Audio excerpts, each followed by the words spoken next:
नमस्कार, हर खबर हरियाणा देख रहे हैं आप। मैं हूं आपके साथ भावना त्रिपाठी। खबर चंडीगढ़ से है, जहां मुख्यमंत्री नायब सिंह सैनी ने संत कबीर कुटीर में लोहड़ी मनाई। सपरिवार संत कबीर कुटीर पर कार्यरत सुरक्षा कर्मियों और कर्मचारियों के साथ लोहड़ी पर्व धूमधाम से मनाया। मुख्यमंत्री नायब सिंह सैनी ने लोहड़ी का पर्व धूमधाम से मनाया। संत कबीर कुटीर पर उन्होंने सभी के साथ लोहड़ी का पर्व मनाया और सभी को इस पर्व की शुभकामनाएं दी। तस्वीरें चंडीगढ़ से हैं, जहां संत कबीर कुटीर में मुख्यमंत्री नायब सिंह सैनी ने लोहड़ी का त्योहार मनाया और सभी देश और प्रदेशवासियों को इस पर्व की शुभकामनाएं दी। तो वहीं इस दौरान उनके साथ तमाम लोग मौजूद रहे।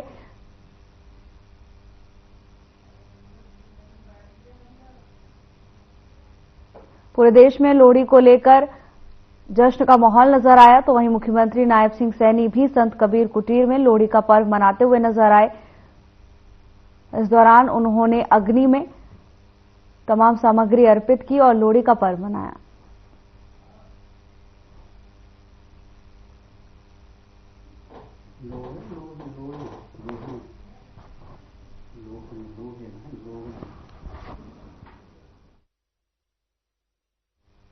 इस वक्त की बड़ी खबर की ओर रुख करेंगे, जहां हरियाणा ओलंपिक संघ के प्रशासक की नियुक्ति कर दी गई है। Retired justice HS. भल्ला को प्रशासक बनाया गया है। 3 महीने के लिए ये नियुक्ति की गई है। 13 जनवरी से 12 अप्रैल तक के लिए नियुक्ति की गई है। संघ के चुनाव करवाने के लिए नियुक्ति की गई है। चंडीगढ़ से इस वक्त की बड़ी खबर, जहां 3 महीने के लिए नियुक्ति की गई है। 13 जनवरी से 12 अप्रैल तक के लिए नियुक्ति की गई है। संघ के चुनाव करवाने के लिए इस नियुक्ति की गई है। हरियाणा ओलंपिक संघ के प्रशासक की नियुक्ति कर दी गई है। बता दें कि रिटायर्ड जस्टिस एच.एस. भल्ला को प्रशासक बनाया गया है। 3 महीने के समय के लिए नियुक्ति की गई है। 13 जनवरी से लेकर 12 अप्रैल तक के लिए नियुक्ति की गई। संघ के चुनाव करवाने के लिए नियुक्ति के आदेश जारी किए गए हैं। हरियाणा ओलंपिक संघ के प्रशासक की नियुक्ति कर दी गई है। Retired justice HS. भल्ला नए प्रशासक बनाए गए हैं। 3 महीने के लिए प्रशासक की भूमिका निभाएंगे। 13 जनवरी से 12 अप्रैल तक के लिए नियुक्ति की गई है।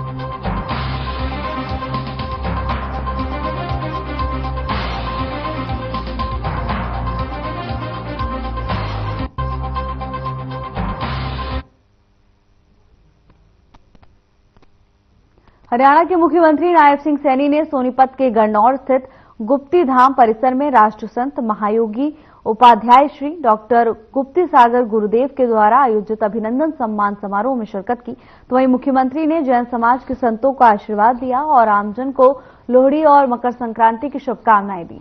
उन्होंने गुप्ती धाम के लिए 31 लाख रुपए की घोषणा की। मुख्यमंत्री ने कहा कि गुप्ती सागर जी महाराज के आशीर्वाद से और जनता के सहयोग से हरियाणा में नॉन स्टॉप तीसरी बार बीजेपी की सरकार बनी है।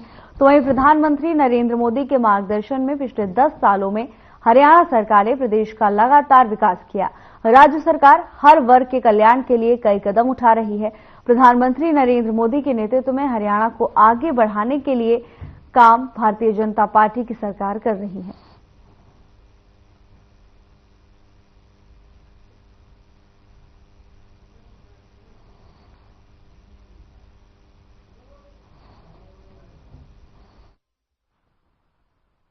ये ऐतिहासिक पर्व भी है। आज लोहड़ी का महापर्व है, मकर संक्रांति है। मैं इसकी आप सबको बहुत बहुत बधाई देता हूं, शुभकामनाएं देता हूं। और आज मुझे ये परम सौभाग्य मिला है कि गुप्ती सागर जी महाराज का आशीर्वाद लेने का, क्योंकि इनका आशीर्वाद तो खूब मिलता है। मैं चुनाव से पहले महाराज जी के पास आशीर्वाद लेने के लिए आया था, तो महाराज जी ने दोनों हाथ खड़े करके भरपूर आशीर्वाद दिया। आज फिर आशीर्वाद लेने के लिए आ रहा हूं। ऐसे हमारे राष्ट्र संत तपस्वी, जिनका जीवन समाज के लिए ही, जो सोचते भी हैं वो भी समाज के लिए सोचते हैं और जो करते हैं वो भी समाज के लिए ही करते हैं। गुप्ती सागर जी महाराज ने जो आशीर्वाद दिया, इनके आशीर्वाद से हरियाणा में नॉन स्टॉप तीसरी बार सरकार आप सबके सहयोग से बनी और मैं आज इस पवित्र भूमि से एक बात जरूर कहूंगा कि जो भी हमारे से बन पड़ेगा आदरणीय नरेंद्र मोदी जी के तत्वाधान में हरियाणा को तीव्र गति से आगे ले जाने का काम ये हमारी सरकार करेगी।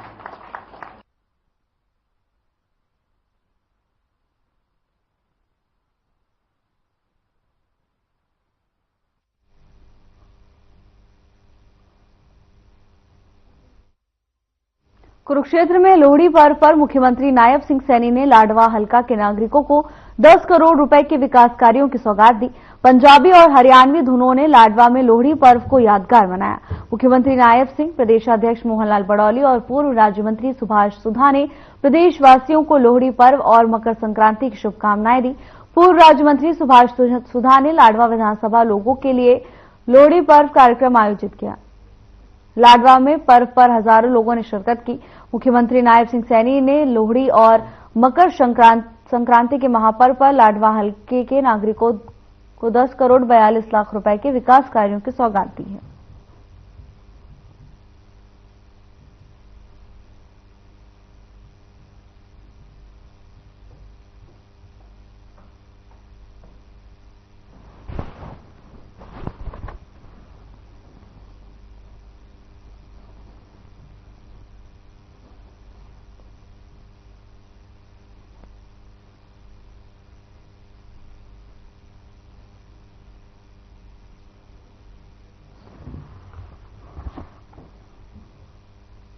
खबर कुरुक्षेत्र से है, जहां सीएम नायब सैनी ने कुरुक्षेत्र विश्वविद्यालय में युवाओं से बजट पूर्व परामर्श पर संवाद किया। बता दें कि करीब 1 घंटे तक चले इस बैठक में तकरीबन 100 उद्यमियों ने खुलकर अपने सुझाव दिए। सीएम ने संबोधित करते हुए कहा कि आने वाले बजट में युवा शक्ति के संघर्ष, अनुभव और बेहतरीन सुझाव नजर आएंगे। प्रदेश का बजट हर नागरिक के लिए खुशहाली लेकर आए, इस प्रकार के प्रयास प्रदेश सरकार की तरफ से लगातार किए जा रहे हैं। तो वहीं इस दौरान सीएम ने प्रदेशवासियों को लोहड़ी पर्व और मकर संक्रांति पर्व की बधाई और शुभकामनाएं दी। इस दौरान मुख्यमंत्री के साथ कई मंत्रियों और अधिकारियों ने शिरकत भी की।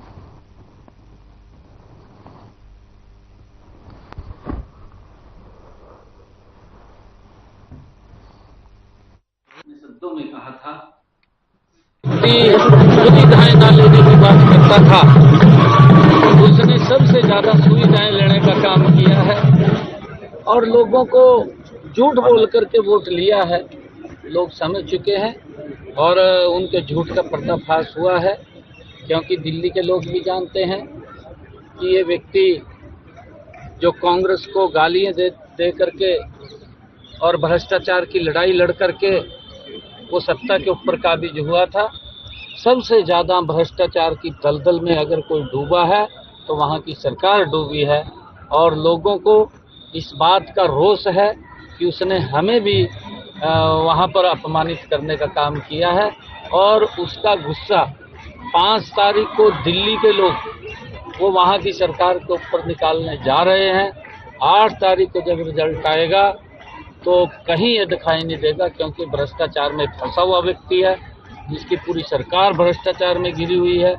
और जब भ्रष्टाचार में घिर जाती है, क्योंकि व्यक्ति विकास की तरफ नहीं, व्यक्ति अगर दूसरी तरफ सोचता है कि भाई मेरा क्या होगा, तो फिर लोग सोचेंगे अब 5 तारीख को तालियां तेरा। तो लोहड़ी महापर्व और मकर संक्रांति की सभी प्रदेशवासियों और देशवासियों को बहुत बहुत बधाई और शुभकामनाएं देता हूँ। ये महापर्व हमारी संस्कृति के साथ, हमारे भाईचारे के साथ जुड़े हुए हैं और इन पर्वों को हम आपस में मिलकर के मनाते हैं। मैं इसकी सभी प्रदेशवासियों को बहुत बहुत बधाई देता हूँ, शुभकामनाएं देता हूँ। आज प्री बजट को लेकर के हमारा जो यूथ है सुपर 100, जिन्होंने अपने क्षेत्र के अंदर इसके माध्यम से एक ऊंचाइयों को छुआ है, हमारे स्टार्टअप थोड़ी सी हमारे IIT के छात्र हैं, ऐसे सब युवाओं के साथ बैठ करके हमने प्री बजट कंसल्टेशन को लेकर के सुझाव की बैठक ली है, फिर डीसीज की बैठक ली है और उसके अंदर हमने स्पष्ट ये कहा है एक नशे को लेकर के कि इसके ऊपर सख्ताई से कड़ाई से काम करें ताकि नशे की कमर को तोड़ा जा सके और जो व्यक्ति दोनों एक के पूर्व हैं, चाहे आतंकवाद है और चाहे नशा है, चाहे कोई गलत गतिविधियों में शामिल है, उन सब को तोड़ने का काम, उन सब को रोकने का काम समाज के लोगों से भी मैं अपील करूंगा कि इस नशे के अंदर आगे आकर के आए, अपने बच्चों से भी वार्तालाप करते रहें, उनका ध्यान भी रखें कि बच्चा कहीं गलत रास्ते पर तो नहीं है। मैं युवाओं से भी अपील करूंगा कि आप गलत रास्ते की बजाय, क्योंकि इससे हमारा शारीरिक रूप से तो नुकसान होता है, हम काम नहीं कर पाते, शरीर कमजोर होता है, परंतु विकास की गति भी रुक जाती है। हम स्वस्थ रहें ताकि हम गति से काम कर सकें। देश के यशस्वी प्रधानमंत्री जी का हमारे यहाँ के जो डॉक्टर्स थे, उन्होंने मलेरिया को लेकर के जिस प्रकार का यहाँ पर लोगों को जागरूक करने का काम किया है, उसकी प्रशंसा आदरणीय प्रधानमंत्री जी ने की है।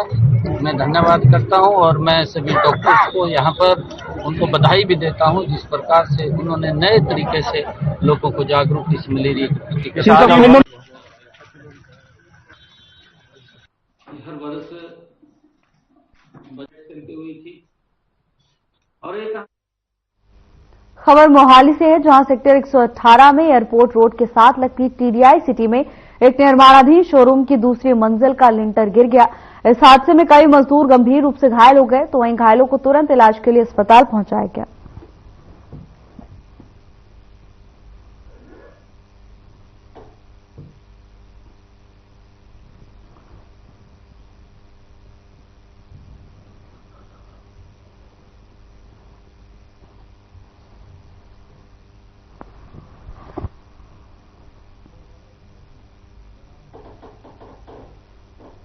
रेवाड़ी के सेक्टर 19 और गड़ी बोलनी पर पिछले कई सालों से लोगों ने न केवल झुग्गी झोपड़ियां बल्कि पक्के मकान बनाकर हरियाणा शहरी विकास प्राधिकरण की जमीन पर अवैध कब्जा किया हुआ था, लेकिन कई बार विभागीय नोटिस और चेतावनी के बावजूद भी इन लोगों ने अतिक्रमण नहीं हटाया। तो वहीं सोमवार की सुबह विभाग की ओर से कार्रवाई करते हुए विभाग का पीला पंजा चलता हुआ नजर आया। ऐसे में एचएसवीपी और पुलिस की टीम को अतिक्रमणकारियों के विरोध का सामना भी करना पड़ा। तो वहीं कब्जाधारी लोग अधिकारियों को कोई भी जायज कागजात नहीं दिखा पाए।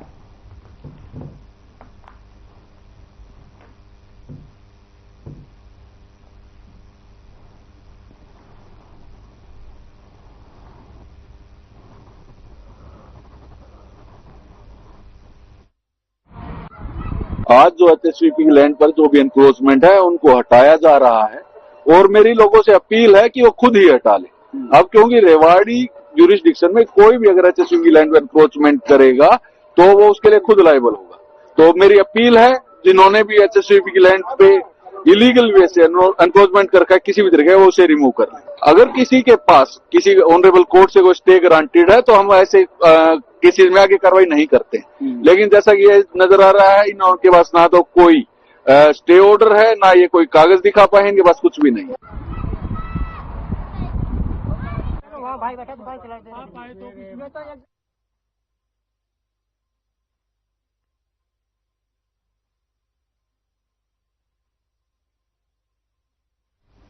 नागरिक अस्पताल और कल्पना चावला राजकीय मेडिकल कॉलेज में सर्दी और कोहरे के चलते मरीजों की संख्या में भारी इजाफा हुआ है।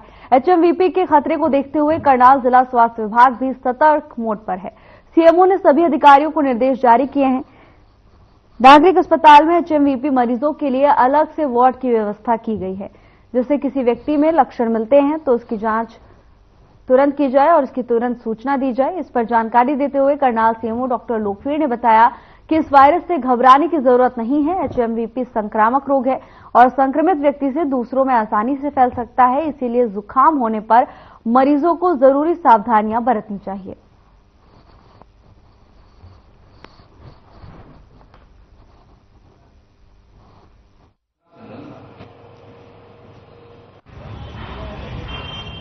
ये आजकल एचएम की और ह्यूमन मेटानिजो वायरस की जो खबर आ रही है वो केसेस है, लेकिन हमारे यहाँ पर जो अभी ऐसा कोई सामने नहीं आया है। लेकिन इसके बारे में हमने वो सारी प्रिकॉशन जो कोरोना टाइम में शुरू करते हैं, सिविल हॉस्पिटल में अपनी कॉर्नर बना दिया गया है और सभी फिजिशियन और फिजिशियन को इस बारे में जरूरी इंस्ट्रक्शन जारी कर दी है।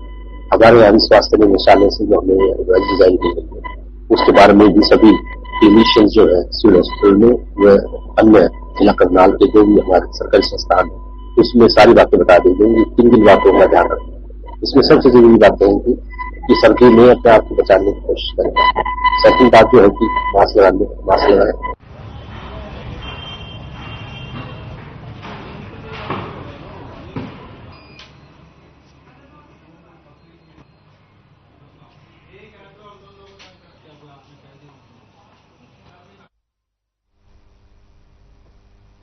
लोहड़ी का पर्व बड़ी ही धूमधाम से मनाया जा रहा है। ये खुशी का त्योहार पंजाब, हरियाणा, हिमाचल प्रदेश और जम्मू कश्मीर के साथ उत्तर भारतीय राज्यों में मनाया जाता है। लोहड़ी का सांस्कृतिक महत्व है क्योंकि ये एकजुटता की शक्ति के रूप में कार्य करता है। खास तौर पर देश के उत्तरी भागों में ये त्योहार मनाया जाता है और इसी को लेकर बाजारों में खरीदारी को लेकर एक दुकानदार ने बताया कि लोहड़ी के मौके पर लोग मूंगफली, रेवड़ी और गज्जक जैसी चीजों को जमकर खरीदते हैं और लोगों ने बताया कि लोहड़ी का त्योहार भव्य और जीवंत बना हुआ है।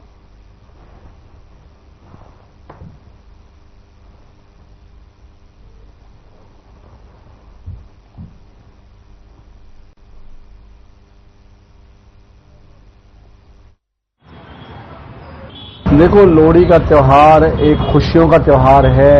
ये खुशियां आती हैं, लोहड़ी आती है, इसमें किसी की भी नई शादी होती है या कहीं परिवार में कोई नया बच्चा आता है, उसको बड़ी खुशियों से मनाया जाता है। और ये एक पावन त्योहार है जो सर्दियां जाने वाली होती हैं और दूसरी ऋतु का आगमन होता है। इससे अगले दिन संक्रांत का त्योहार भी होता है जो बड़ी धूमधाम से मनाया जाता है। देखो, लोहड़ी का तो पंजाबियों का त्योहार है। जैसे शादी होती है तो खुद धूमधाम से लोहड़ी मनाते हैं, बच्चे होते हैं तो धूमधाम से लोहड़ी मनाते हैं और लोहड़ी ही हमारा मेन त्योहार है। इसी वजह से हम लोग बहुत धूमधाम से लोहड़ी मनाते हैं और इसको जितना जश्न हो सके उतना मनाते हैं। जैसे लोग दिवाली मनाते हैं, हमारे में लोहड़ी बनती है और एक अच्छा त्योहार माना जाता है हमारे में। हाँ, बिक रहा है सामान। कौन कौन सी चीजें लगाई हुई हैं आप? फुल्ले हैं, रेवड़ी, गज्जक, यही सब कुछ। दुकानदारी की बात करें, कैसी दुकानदारी हो रही है? दुकानदारी ठीक है, आज बढ़िया तो ठीक है। ठीक है।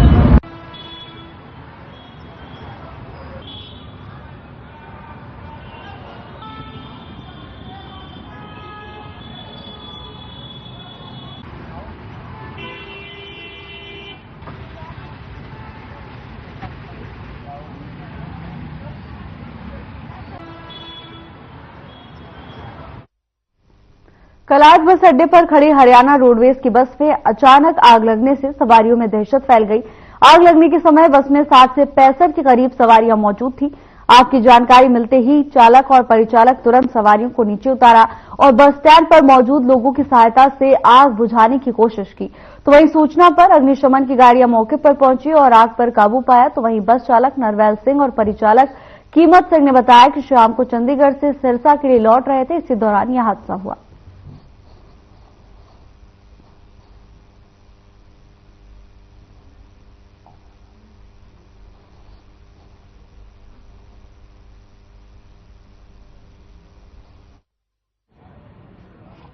ये अभी आधा पौना घंटा पहले ये हम चंडीगढ़ से आ रहे हैं जी। हाँ जी। तो स्टडी की बस है, वापसी आ रहे थे। अच्छा जी। और जैसे ही हम ये बता टोल क्रॉस किया ना, तो इसमें ऐसा महसूस हुआ कि ब्रेक लग रहे हैं। नहीं, वहाँ फिर हमने वर्कशॉप में जाकर के कैथल चेक करवाया जी उसको, तो वहाँ ये बिल्कुल नॉर्मल हो गई। तो यहाँ ये क्या नाम है, बता आकर के फिर थोड़ा तो अग्नि बुझाने वाले को किसने सूचना दी? आग बुझाने के लिए किसको सूचना दी आपने? यहाँ से किसी भाई को बोलिया तो वो कहते मेरे पास फोन नंबर है, वहाँ फोन किया उनको जी।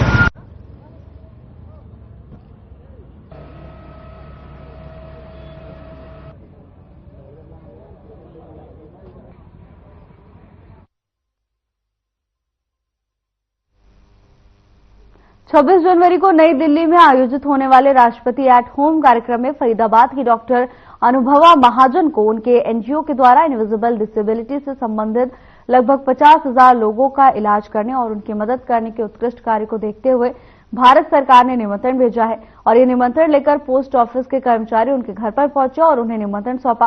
इस निमंत्रण को पाकर अनुभवा महाजन ने भारत सरकार का हृदय से आभार प्रकट किया और कहा कि आज उन्हें अपने समाज सेवी कार्य करने पर गर्व महसूस हो रहा है और अब वो और भी शिद्दत से अपने समाज सेवा के कार्य को करेंगे। आपको बता दें कि अनुभवा महाजन पेशे से एक डेंटिस्ट हैं और वो खुद नसों की बीमारी यानी इनविजिबल डिसेबिलिटी से पीड़ित हैं। इसके साथ ही उन्होंने अपनी पीड़ा को देखते हुए एनजीओ की स्थापना की और इनविजिबल डिसेबिलिटी से पीड़ित लोगों की मदद करना शुरू किया और अब तक वो लगभग 50,000 लोगों का इलाज कर चुकी हैं। अनुभवा के पिता ने कहा कि एनजीओ का तमाम फाइनेंस का काम वो खुद देखते हैं और बिजनेसमैन होने के नाते सीएसआर फंड का बंदोबस्त भी वो खुद करते हैं ताकि नेक काम में पैसों की कमी न हो।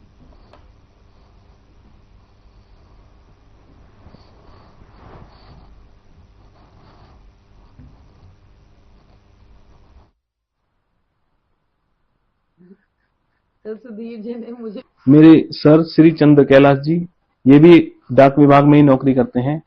आज के दिन हम 26 जनवरी का इनविटेशन कार्ड डॉक्टर अनुभवा महाजन के घर निमंत्रण पत्र देने आए हैं।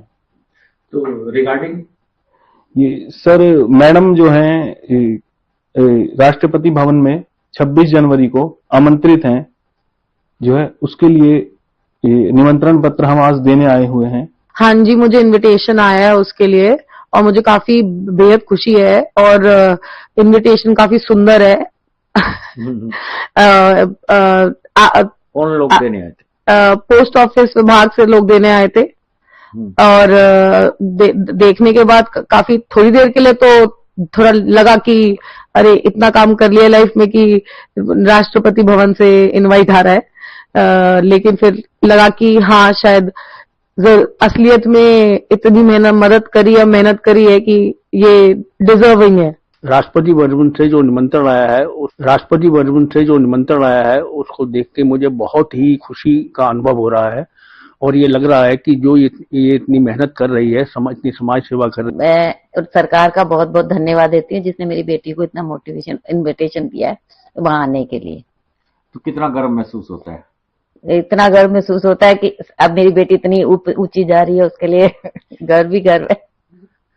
तो सुधीर जी ने मुझे भी फिलहाल के लिए बस इतना ही। अब वक्त हो चला है डॉक्टर राकेश गुप्ता के साथ हमारे खास कार्यक्रम प्लस माइनस का।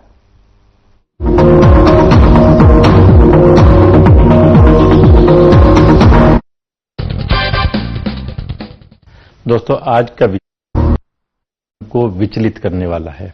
इसकी वजह है